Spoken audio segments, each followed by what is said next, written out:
So today I wanted to share with you an interesting fact about the poor, uneducated peoples who live in the high Himalayan mountains in Nepal, India and Tibet.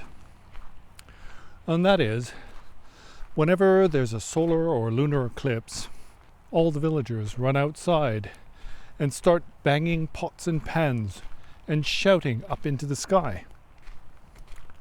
This is because they believe the sun is being seized by the demon Rahula. And so, by making a huge clamorous noise and shouting up into the sky, they hope to chase away the demon and to release the sun so that it can shine again in the sky. And when we hear this kind of story, it makes us laugh. But really, if you think about things logically, then we are exactly like these poor, uneducated villagers. And you might think that's a bit strange, and that my claim is unfounded. But let's just look at what's going on here. Now, these uneducated villagers, they think that there's some kind of evil or malevolent force that is responsible for seizing the sun. And so what they do is they try to scare the demon away. What they don't realize is that the reason why there's an eclipse is because various causes and conditions have come together. The Earth, at a particular point in its orbit around the sun, gets intercepted by the orbit of the moon. And if the Earth, the sun and the moon line up, then it appears momentarily like the sun disappears or is snuffed out. And this depends on many factors. For example, the moon has to be the right size and the right distance away from the Earth in order to obscure the sun. Now, it is because these various causes and conditions come together that the illusion of the sun disappearing occurs. And not only that, because this illusion only appears from the coming together of various causes and conditions, that it is also impermanent. It can arise, it can appear to us, but likewise, after some time, then the sun will appear again from behind the moon's sphere. And so really, there was no need in the first place for the villagers to become upset. And also, it wasn't because, out of fear, they started shouting and making a clamorous racket that the sun was released again. Well, you might ask then, how has this got to do with the way we act? I mean, we're not uneducated. We're aware of these things. We're aware that the eclipse only happens because of various causes and conditions coming together. But really, if you look at the way we act, it's basically the same. For example, recently, there's been a really bad economic downturn. An increase in the cost of living, inflation. And what do? Well, the first thing we do is to point the finger outwards and try to find somebody to blame. We want to blame the president or the prime minister. We want to blame it on the Democrats or on the Republicans, on the liberals or conservatives. We're looking for somebody to take the blame for the unfortunate circumstances that we have encountered. Now, if we look at things rationally, what we discover is that recently there was a severe pandemic. And this had a dramatic effect on the world economies. It's not just that here in Canada and America, the economy has gotten bad and that we've been faced with a cost of living crisis. It's not that at all. It's everywhere in the world. Our international supply chains have been interrupted, and this has driven up the cost of goods. And likewise, a lot of economic instability has come directly from the pandemic. And not only that, Then after the pandemic, Russia invaded Ukraine. And as we know, then Russia and Ukraine both are two of the biggest providers of grain for the world, and especially for places like Africa and the Middle East. And this in turn has a serious knock-on effect on the world economy. So realistically, us reacting in this negative way and becoming more polarized has not helped the situation in any way. In fact, one could say it's made things a lot worse.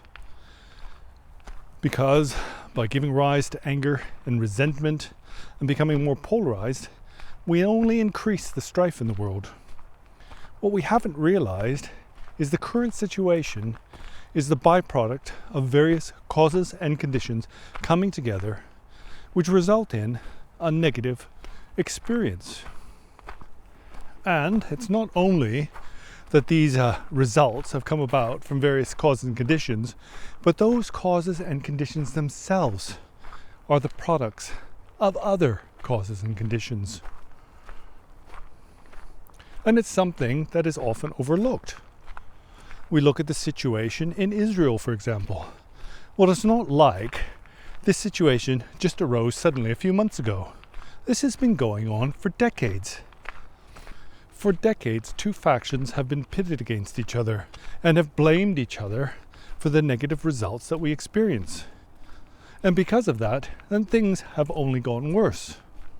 It's not like it just suddenly erupted and that we can blame all the problems on one faction or group. And there's another problem. It's because when we become so polarized that we're not able to accept that we are in fact complicit in the suffering of others. And likewise, that it's only through developing tolerance and compassion, even for our enemies, that things eventually will improve. The Buddha taught that hatred can never overcome hatred. It is only love that can overcome hatred. And this is so true, but many are unable to accept this fact. The way we act, we basically feel like in order to solve our problems, we have to destroy our enemies. For example, if you're a Republican, then you have to do everything you can to undermine and destroy the cause of the Democrats. If you're a liberal, then you have to pit yourself against the conservatives, etc., etc.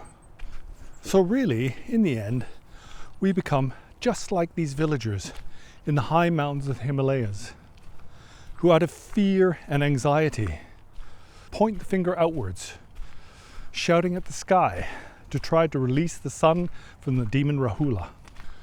To be a spiritual practitioner means to become mature. We have to grow up. We have to recognize that the sorry state of the world that we experience these days is a result of the way we have acted in the past, and especially is the result of us not being able to see things from the other person's point of view. The Buddha and Jesus alike taught the importance of tolerance and love and compassion for others. But sadly, although we may claim ourselves to be followers of these teachers, it seldom is the case that we actually put these teachings into practice. What we have to understand is, by succumbing to our negative emotions, our anger and resentment, then we only make things worse. Our negative emotions radicalize us. When we become radicalized, then we're willing to accept those things that are unjust and indecent in order to pursue our own aims. And this is extremely dangerous. It's dangerous for oneself and for the rest of the world. For example, I recently saw an American being interviewed about the situation in Ukraine, about Putin's illegal invasion of his sovereign neighbor. The woman being interviewed was not in favor of sending aid to Ukraine. What she said was, "I don't care if thousands of people are being killed in Ukraine." In some ways, we are only concerned with our own people and our own country. What happens is we become radicalized by our negative emotions. For example, our anger. But also, our self-interest. And with this view, we think that we can live in isolation from the rest of the world.